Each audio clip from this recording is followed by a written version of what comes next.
Mga kaibigan, may good news para sa lahat. Kung gusto nyo nga makabasa ng mga balita tungkol sa Mindanao, wala nang iba kundi ang Mindanao Examiner newspaper. Mindanao ang sirkulasyon, Mindanao ang balita. Ang Mindanao Examiner sa Basilan, Sulu at Zamboanga. Gumawa na rin ito ng mga independent films at ABP, audiovisual presentation, at may photography at video services pa. Bisitahin po natin ang kanilang website sa MindanaoExaminer.com o tumawag sa 9925480. Marami pong salamat. Kaya natin to. Yuhu! Gising mga kaibigan! Welcome sa ating programa, ang Radyo Mindanao. Isang oras na naman na komentaryo, opinyon at mga chismis. Dito lamang sa RPN Chuchupolay Zamboanga City at 1008 sa inyong AM band. At itong inyong abang lingkod, Papa Al, nagpapaalala na maging maingat at may paparating na bagyo. Naku po.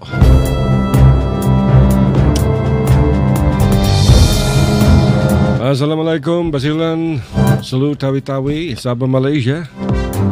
Ayong adlaw sa tanan Zamboanga, Sibugay, Zamboanga del Sur ug Zamboanga del Norte. At sa lahat sa North Cotabato, Maguindanao, Sultan Kudarat, nakikinig sa atin ngayon sa Davao Oriental, Davao del Norte, Davao City. Ay, sa Tagum, may nagtitext sa atin. Hanggang Tagum, umaabot pa tayo. Maraming salamat sa inyong pakikinig dito sa isang oras na programa ng Radyo Mindanao.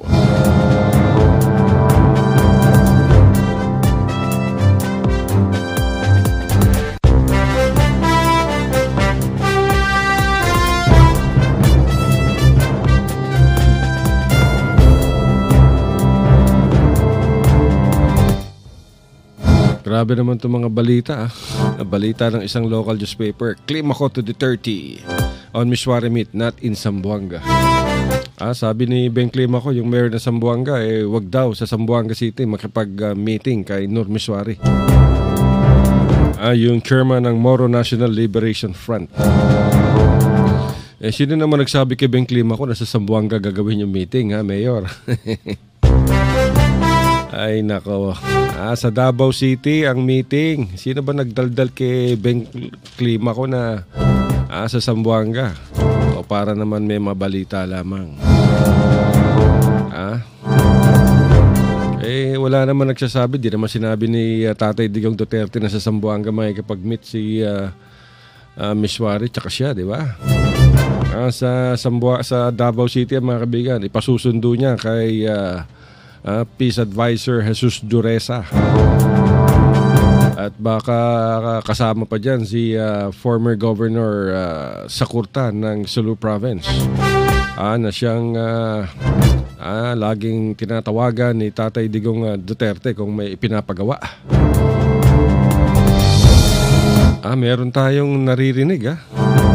Totoo ba na baka labas ba natin to? Who knows, baka baka after 1 year baka ma-appoint si former Sulu Governor Sakurtan bilang Undersecretary ng Department of the Interior and Local Government. Hihi. O kaya yung siya maging Presidential Assistant for Mindanao Affairs. Marami na tayong naririnig at pinagpipilian na daw ni Tatay Digong kung anong posisyon ang ibibigay kay Sakurtan. Baka i-appoint sa DILG o kaya sa Office of the Presidential Assistant for Mindanao. Wow. Dating hinawakan ni Jess Duresa yan. Tignan natin kung bubuhayin muli. Anyway, kung i-appoint ni Tatay Digong si Sakurtan, it's a good development. Napakasipag ng mama. Masipag na. Talagang credible pa. So, hintayin natin after 1 year kung totoo itong umiikot na mga balita. At maraming plano si Tatay Digong para sa former Sulu Governor Sakurtan. Alam nyo, nung nakarang halalan mga kaibigan, tanging si Sakurtan lamang at saka yung lalawigan ng Sulu ang talagang sumuporta ng husto dito kay Tatay Digong Duterte. Dahil lahat ng governors ng ARMM kay Mar Rojas ang bitbit at saka si Leni Robredo.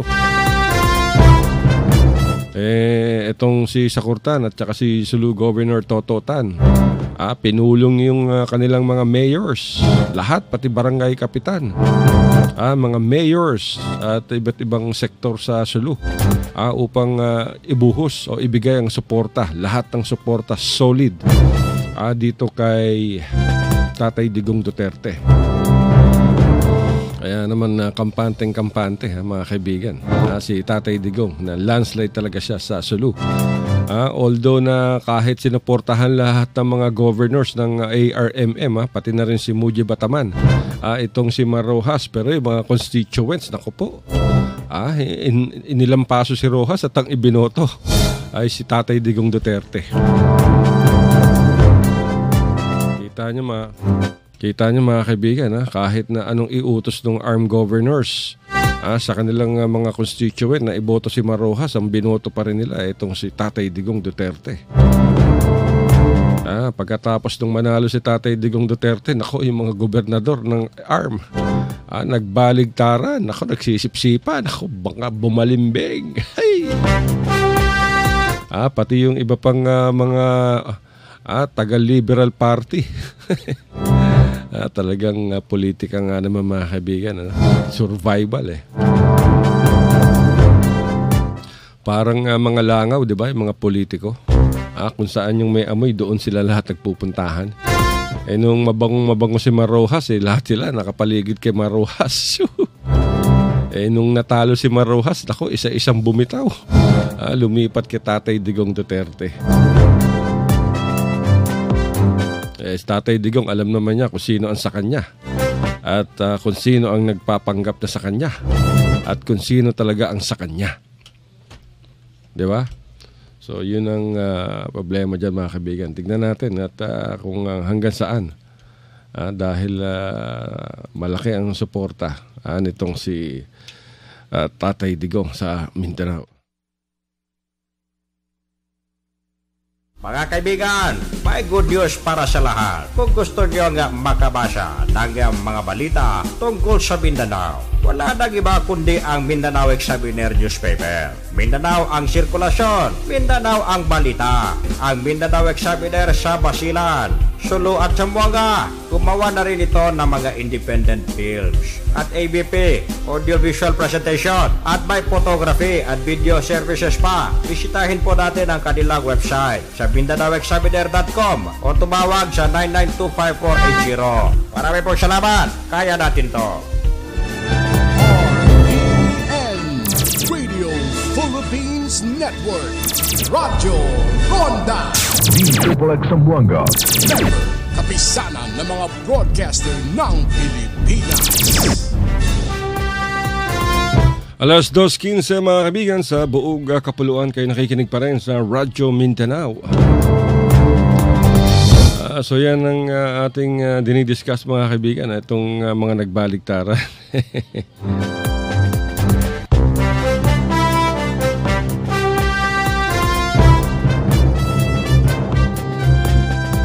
Bueno mga kaibigan, meron tayong breaking news. Nako, maganda to. Sinuspende. Nag-extend ngayon ang Supreme Court sa suspension order nito na ilibing itong diktador na si Ferdinand Marcos sa libingan ng mga bayani. Abangan natin mamaya ang detalye nito. Maraming nag-o-oppose diyan.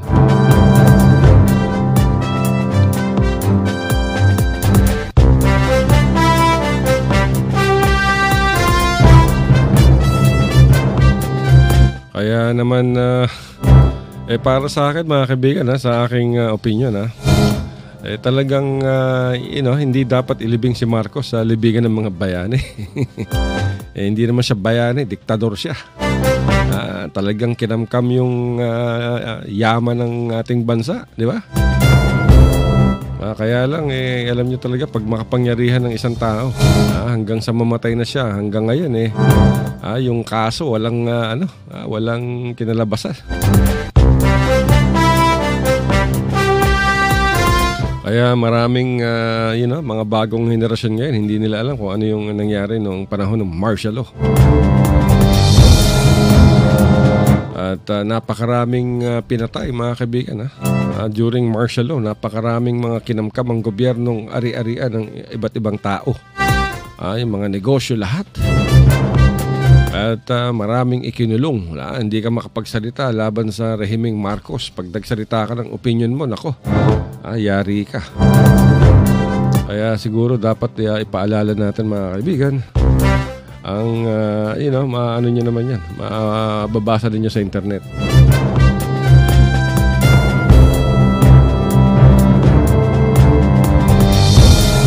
Hindi naman sa YouTube marami yan mga kaibigan, i-search nyo lang martial law, Ferdinand Marcos.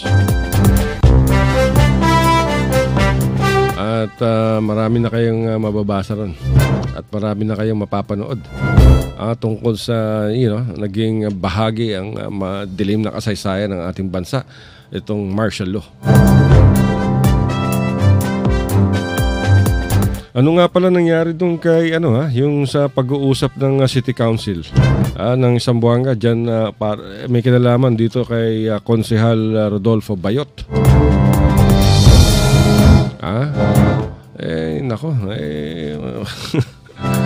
Imagine binato mo yung bandila ng Pilipinas, tapos binato mo sa sahig at kinuha mo gamit ang paa, saka mo kinuha sa simento. Naku po.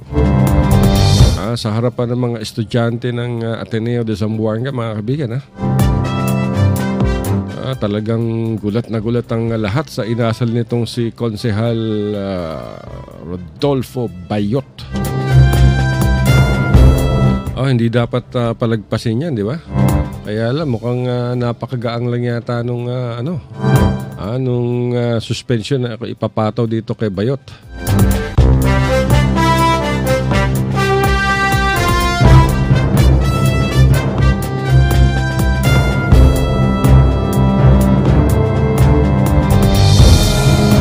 Naglulumuhod daw itong si Bayot at humihingi ng paumanhe sa harapan ng kanyang mga kasamahan.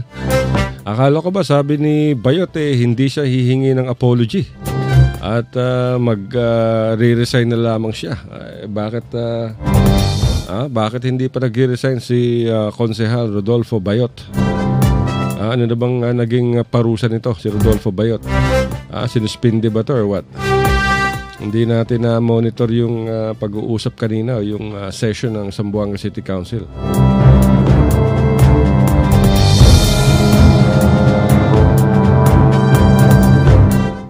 At imagine, minura niya pa yung yung bandera ng bandila ng Pilipinas. Sabi niya, punana boss, nako.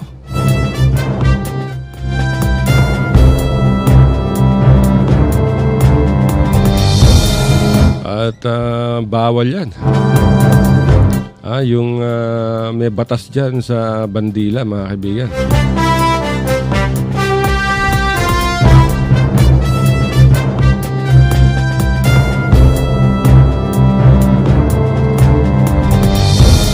At bagamat wala pang nagsasampa na sa kanya ng kasong kriminal, hindi dapat palagpasin yan.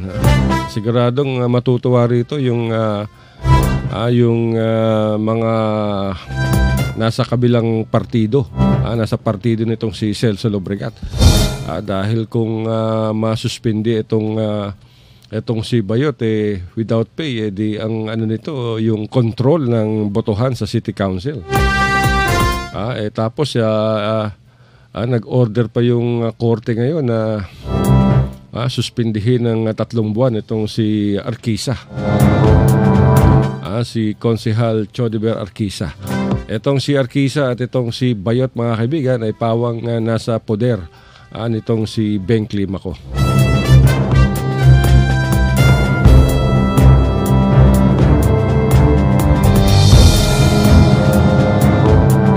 So, tignan natin kung ano yung magiging posisyon dyan.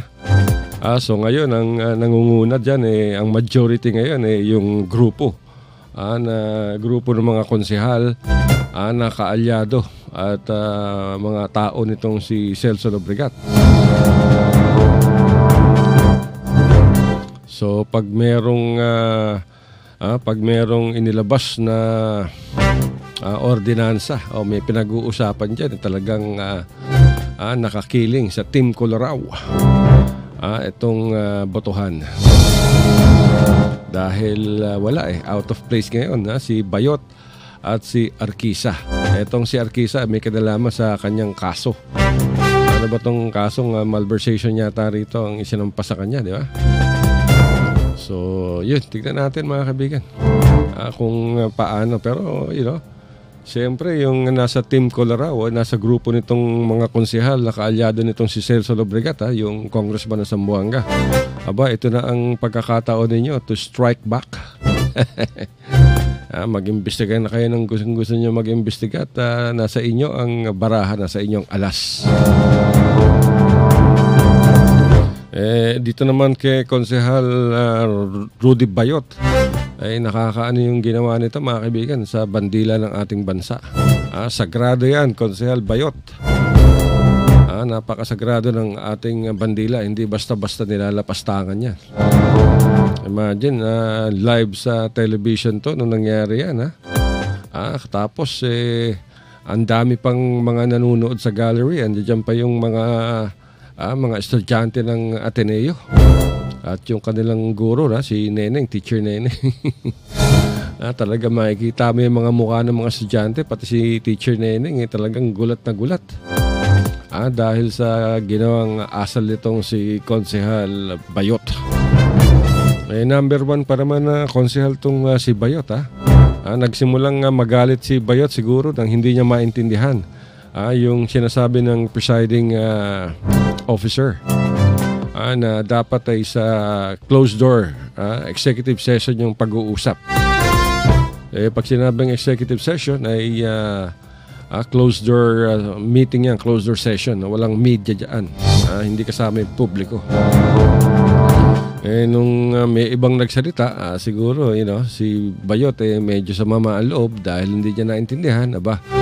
Yung daladala niyang bandila, winagayway niya na talaga ito at nilukot-lukot at binura at saka itinapon sa sahig.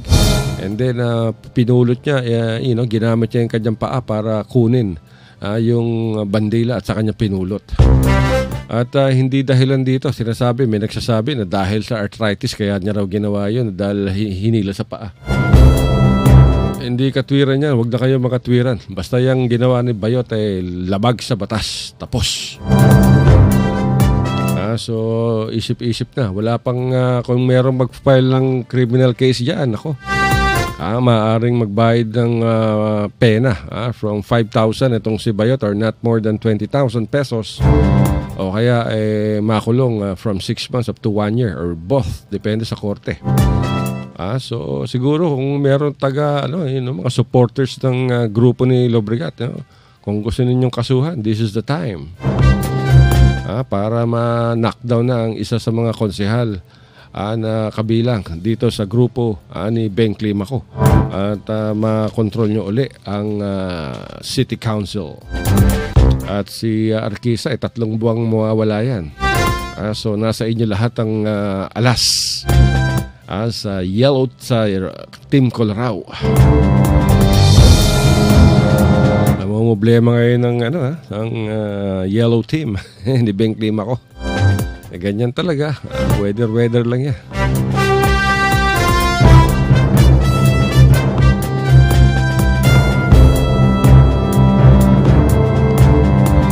Parang ang politika parang gulong. Minsan nasa ibabaw ka, minsan nasa ilalim ka.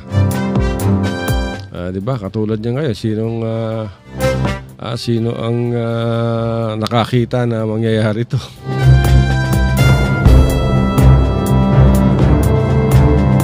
Anyway, tignan lang natin kami magpa-file ng kaso. Ang dami-daming tao sa Zamboanga. Alangan mo walang mag-file ng kaso laban dito kay Bayot. na may kinalaman sa bato-bato pag busabos siya sa ating bandila.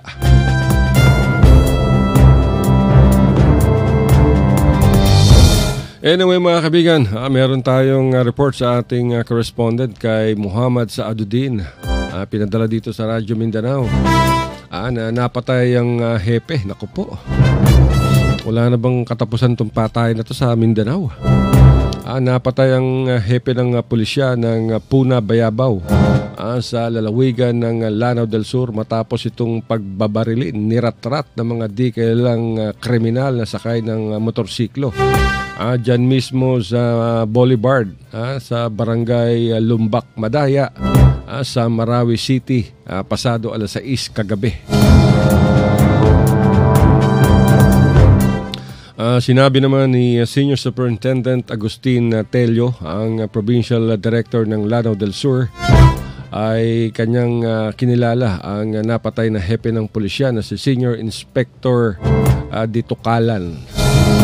35 anyos to mga kaibigan, at naganap ang pamamaslang habang patungo itong hepe ng pulisya sa kanyang police headquarters, sakay ng minamanehong L200 pickup truck. Hindi pa mabatid ng pulisya kung ano ang motibo sa pagkakapaslang dito sa hepe ng pulisya sa bayan ng Puna, Bayabaw. Alam niyo itong Lanao del Sur, nako. Ito yung ito yung stronghold ng grupo ng mga Maute Brothers. Yung mga jihadist.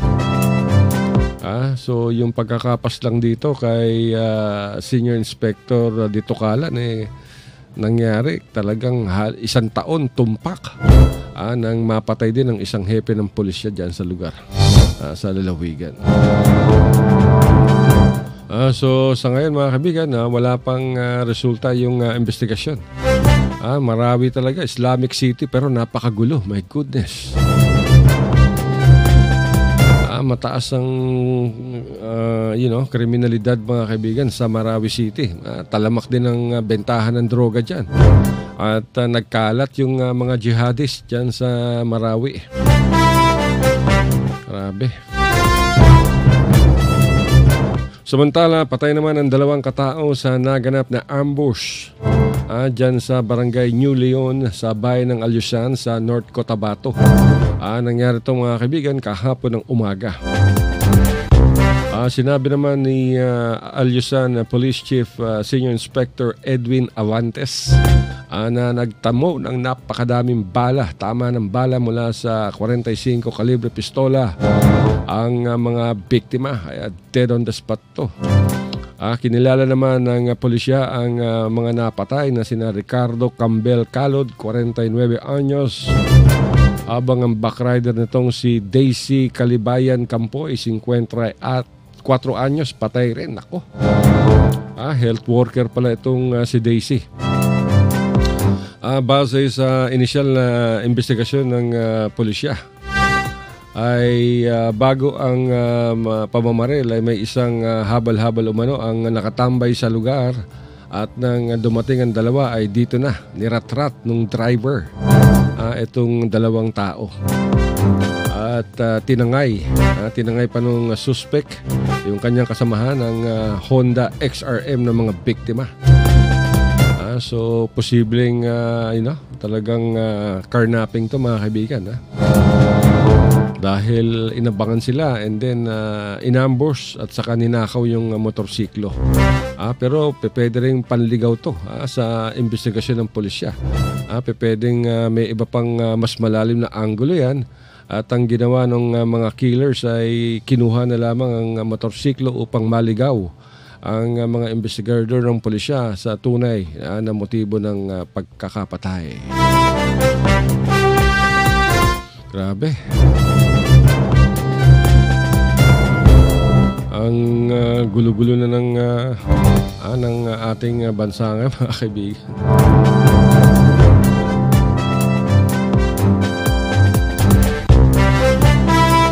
Dyan sa Cotabato City, the other day lang Alam nyo ba, isang member ng PNP ang hinold up?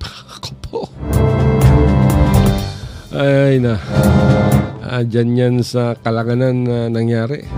At sakay ng tricycle itong si Julficar Ampatuan na 35 anyos. Patungo sana sa kanyang kaibigan ng ma-hold up. Tinutukan daw ng mga suspek ang biktima at pinabuksan ang kanyang dalang sling bag.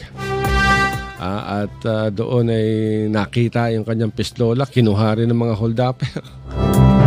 Ba't naman nakalagay sa sling bag sa sling bag ni Ampatuan itong kanyang armas? Dapat to nasa kanyang bewang katulad yan.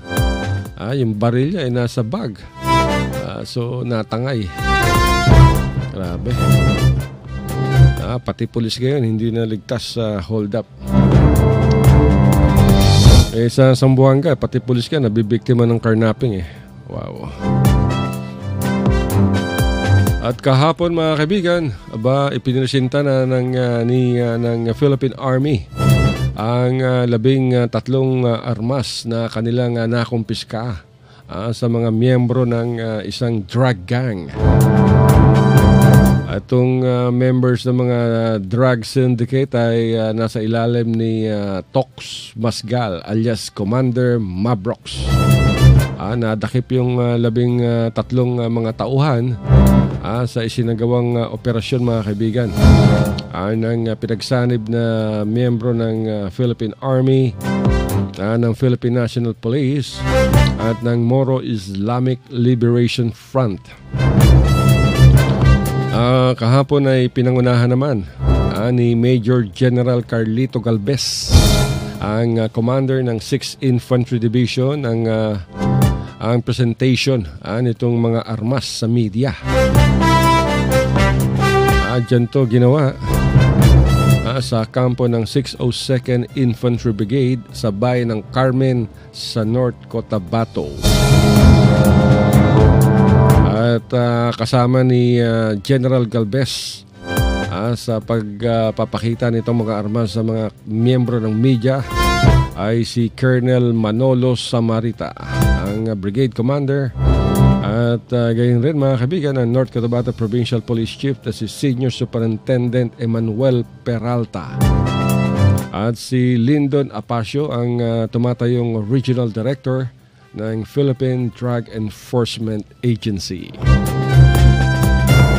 Hindi naman nila iniharap yung mga nadakip ng mga members ng gang nitong si Tox Mabrox o si Samad Masgal ang pangalan nito. Pero kinilala naman ni General Galvez ang mga ito. Baka kilala niya mga kaibigan. Ang mga nadakip last week lang to ay sina Ali Masgal Buwat, Giamaludin Palakad, Giama Milicano, Mandag Mamalinta, Nandi Pagaw, Tauki Lumilis, Kenny Dima, Ronnie Katulong, More Milicano, Omar Angking, Sari Lumilis, Mantoa Gumbila at Tiabong Mamalinta. At ayon pa kay Galvez, itong grupo ni Samad Masgal ay siya ring pangunahing suspect sa ilang mga ambuscades ng mga sundalo sa North Cotabato.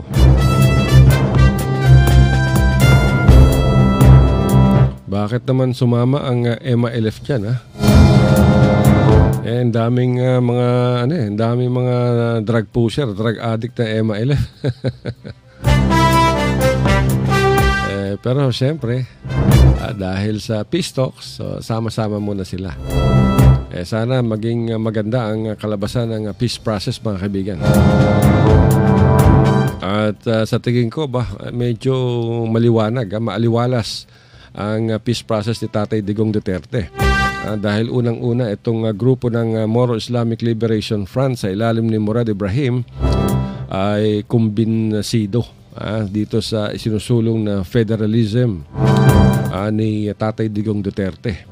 At siyempre, ganun din ang New People's Army, yung mga komunista. Pabor din daw sila sa federalism. Hindi lang natin malaman ang katayuan nitong si Moro National Liberation Front Chairman Nur Miswari. Pero ang pagkakaalam ko, ang gusto ni Maas ay muling buksan yung peace agreement ng pamahalaan sa MNLF. Dahil marami pang mga issue, mga kaibigan, marami pang kulang.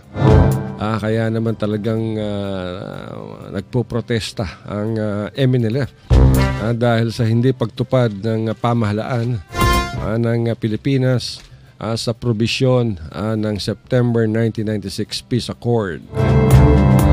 Daming kulang. Kaya naman si Miswari, di ba, ilang beses umatake sa Zamboanga, 2 beses na. Nung panahon ng mga Lobregat at ngayon yung panahon ni Climaco. So yung atake niyan hindi lamang mga Kristiyano ang talaga naapektuhan niya, kundi lahat, pati mga Muslim. Yung unang atake dyan sa Kabatangan, di ba? Sa maraming namatay dyan, mahigit 100. And then pinakawalan lamang nila yung yung mga rebelde at kapalit ng mga hostages.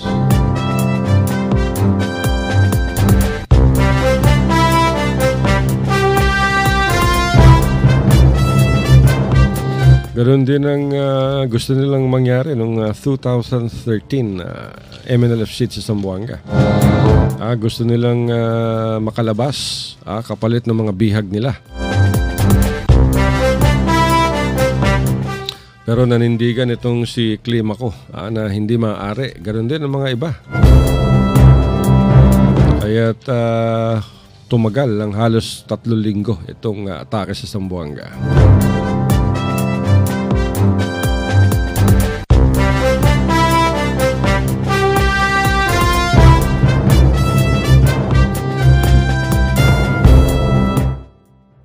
And then ngayon, mga kaibigan, ay naasikaso ng Department of Justice ang pagsuspindi ng warrant of arrest kay Nur Miswari. Uy!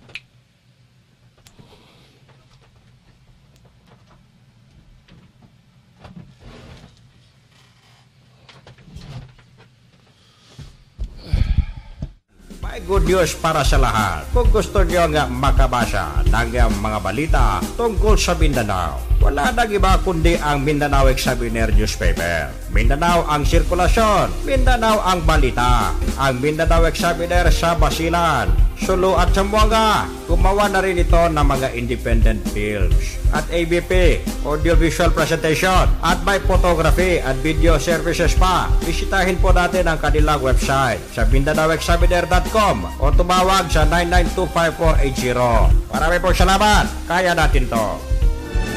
RPN Radio Philippines Network. Radyo Ronda. DXXX Zamboanga. Kapisanan ng mga broadcaster ng Pilipinas.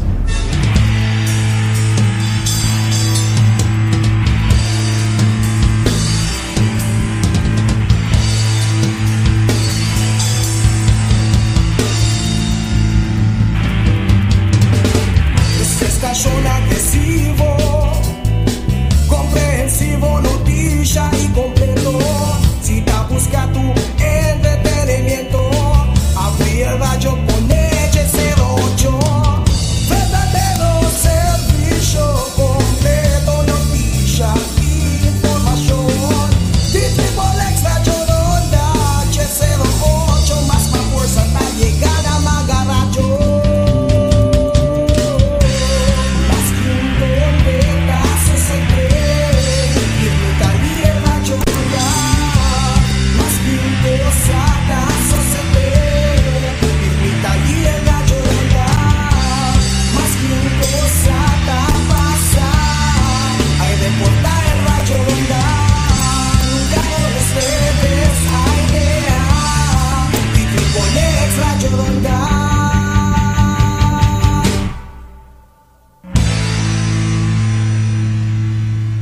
kaibigan, may good news para sa lahat. Kung gusto nyo nga makabasa ng mga balita tungkol sa Mindanao, wala nang iba kundi ang Mindanao Examiner newspaper. Mindanao ang sirkulasyon, Mindanao ang balita. Ang Mindanao Examiner sa Basilan, Sulu at Zamboanga. Gumawa na rin ito ng mga independent films at ABP, audiovisual presentation, at may photography at video services pa. Bisitahin po natin ang kanilang website sa MindanaoExaminer.com o tumawag sa 9925480. Marami pong salamat. Kaya natin to. RPN Radio Philippines Network. Radyo Ronda. D-Triple-X Zamboanga. Kapisanan ng mga broadcaster ng Pilipinas.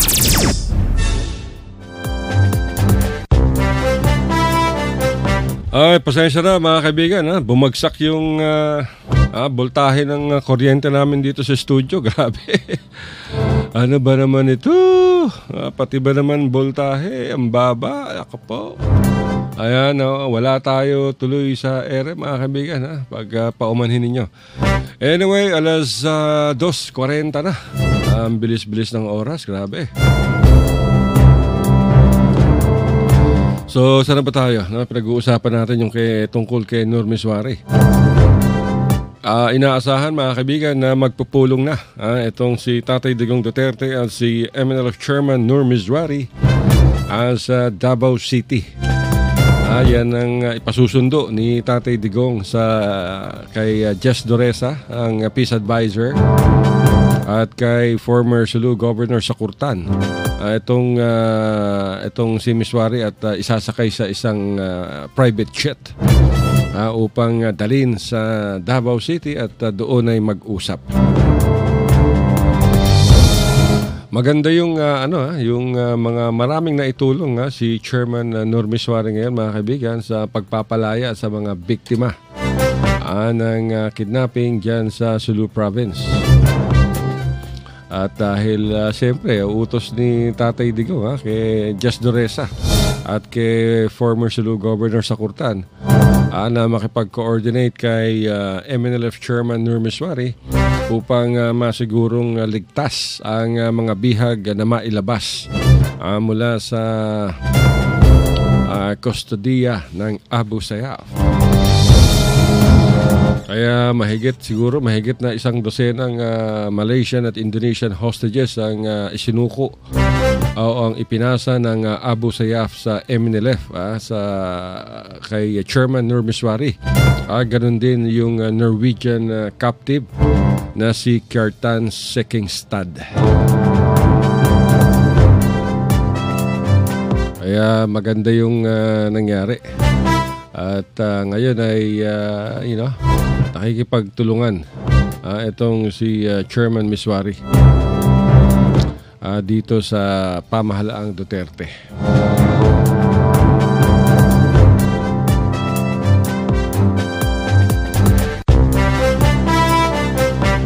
At meron pa rin mga ilang bihag ang Abu Sayyaf at dyan sa lalawigan ng Sulu. At kahapon ay isang Abu Sayyaf militant ang napatay naman ng Philippine Marines sa Panglima Sugala sa lalawigan ng Tawi-Tawi, isa sa mga probinsya ng Autonomous Region in Muslim Mindanao. Nadakip to kahapon pero nung papunta dito sa police station ay sinasabing ng agaw ng armas. At dahil dyan ay napatay itong itong member ng Abu Sayyaf na sinasabing kasama doon sa mga dumukot sa Sabah, Malaysia ng 21 Malaysian at European hostages noong taong 2000. Ang apelyido nito, ang pangalan ay si Angie. Yan ang pangalang ibinigay ng Philippine Marines. Parang Oplan Tokhang din ng agaw ng armas habang papunta sa pulisya.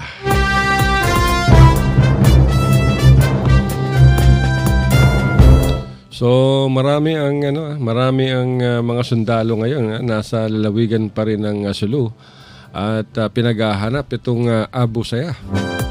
Pero hindi natin malaman kung bakit hindi makita ng mga militar itong Abu Sayyaf. Saan na napunta? At hindi nila matagpuan. Wala na tayong balita na merong clashes. Itong mga the past days, the past weeks. The past 2 weeks, walang major clashes dyan sa lalawigan ng Sulu. Although sa Basilan na meron na panakanakang mga labanan. At nung isang araw lang sa Sumisip, inambush ng mga di umano'y Abu Sayyaf ang isang truck na may lulan ng mga SKA o KA o KAFGU. At yung mga members ng BIPAT o yung Barangay Police Action Team. Isa yata ang napatay rito, isa ang sugatan. So yan ang sunod-sunod na mga nagaganap.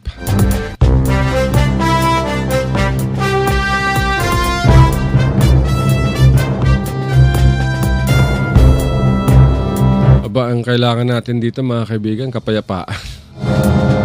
Hindi natin kailangan ng kaguluhan, di ba? Sino ba naman taong gusto ng giyera? Wala. Dahil pag may giyera, ang unang apektado rito ay yung mga sibilyan. At sa national scene, tahimik na rin. Tapos na rin yung hearing ng Senado. Tapos na rin yung hearing yata ng Congress. So, yun. Antayin na lang natin ang pinakabago dito. Itong pagkakadakip kay Kerwin Espinosa. Inulat natin to kahapon mga kaibigan. If you're, kung natatandaan ninyo na naitimbre sa atin ng Philippine National Police Camp Crame, nag-text sa Radyo Mindanao at ibinigay yung breaking news na pagkaka-aresto nitong si Kerwin Espinosa sa Abu Dhabi. Sa sakop to mga kaibigan ng United Arab Emirates. At si Kuya Bato de la Rosa ang nagkumpirma nito kinalaunan kahapon dahil dito sa pagkaka-aresto ng tinaguriang big time drug lord ng Eastern Visayas na si Kerwin Espinosa o Roland Kerwin Espinosa.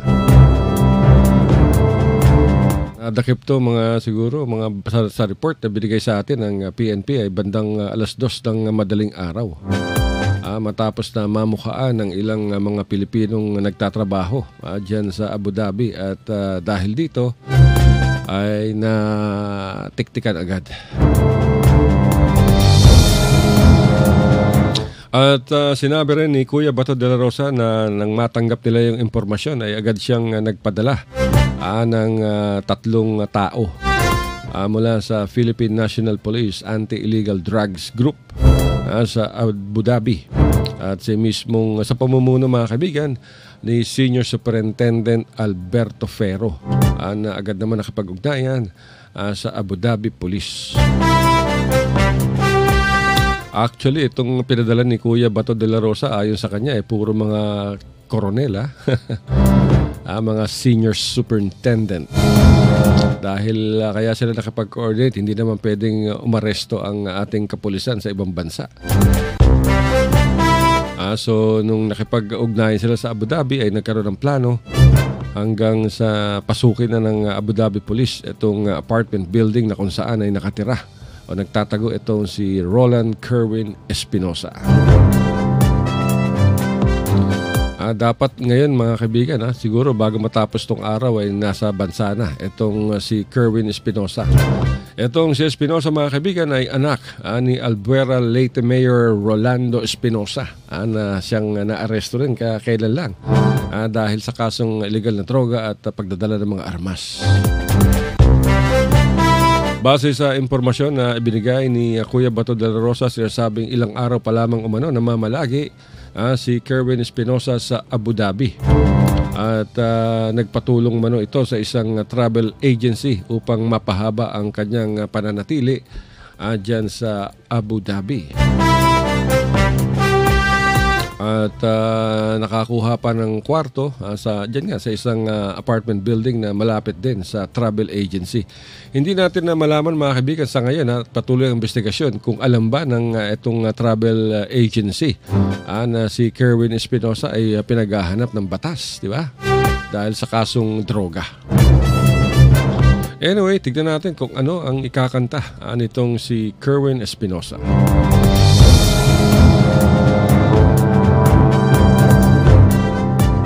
Oy, good afternoon pala ha. Nag-text sa atin yung staff ni Sulu Governor Toto Tan.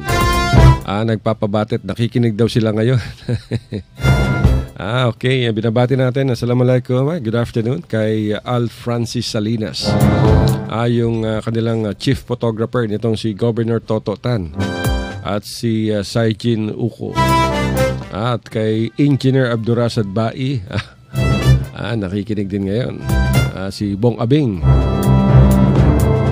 At good afternoon sa inyo lahat. Siyempre, ganoon din kay Governor Toto Tan na napakasipag. Maraming proyekto si Governor Toto Tan. Kaya naman hindi nakakapagtaka na yung kanyang pagkakapanalo noong nakarang eleksyon ay landslide mga kaibigan. Inilampaso niya lahat ng mga tumakbong governor. Ang layo ng agwat. Patutay lamang ito mga kaibigan ng malaking trust and confidence kay Governor Toto Tan ng mga constituent itong Tausug. At suportado ng iba't ibang sektor itong si Governor Toto Tan na napakasipag. So good afternoon kay Governor Toto Tan at sa lahat ng mga employees at staff ng Sulu Provincial Government at sa lahat na rin ng mga taga-Sulu na ngayon ay nakikinig. Wala na tayong oras, patapos na tayo pero magpapatugtog muna tayo bago tayo magpaalam. Dahil sawa na rin sila sa Christmas song. So rock and roll naman tayo. Bueno mga kaibigan, hanggang sa susunod na Kasbu. At maraming salamat sa inyong pakikinig. Isang oras na naman to ng chisbisan, opinion at komentaryo dito lamang sa Radyo Mindanao. Siyempre sa number 2 radio station sa buong Zamboanga Peninsula, ang RPN DXXX. Number 2 lang kami kasi lahat number 1. So nagsisiksikan sila sa taas. Kami lamang ang naiwan. Pero mga kaibigan, ingat tayo at may papalapit na bagyo. Kanina umulan na pero hindi masyadong malakas.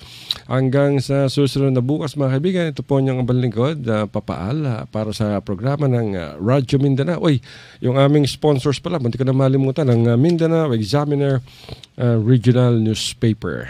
Si Richard, nakatitig sa atin. Lumilit na yung tiyan. Dapit na rin yung Pasko. Nako. Kailangan paghandaan na ng manager ng Mindanao Examiner to. Umorder na yata ng napakadaming t-shirt. Pero mga kaibigan, wala na talaga tayong oras. Maraming salamat sa lahat. Lahat ang mga nakinig sa atin sa buong Mindanao. Siyempre sa Tugigaraw, yung Jesus Miracle Crusade that nag-text, batiin daw sila. Hanggang sa susunod na bukas, mga kaibigan, ito po niyang balingkod. Alasina, nagsasabing isang magandang hapon. I love you, mama. Take care. I love you. Ingat. Takal.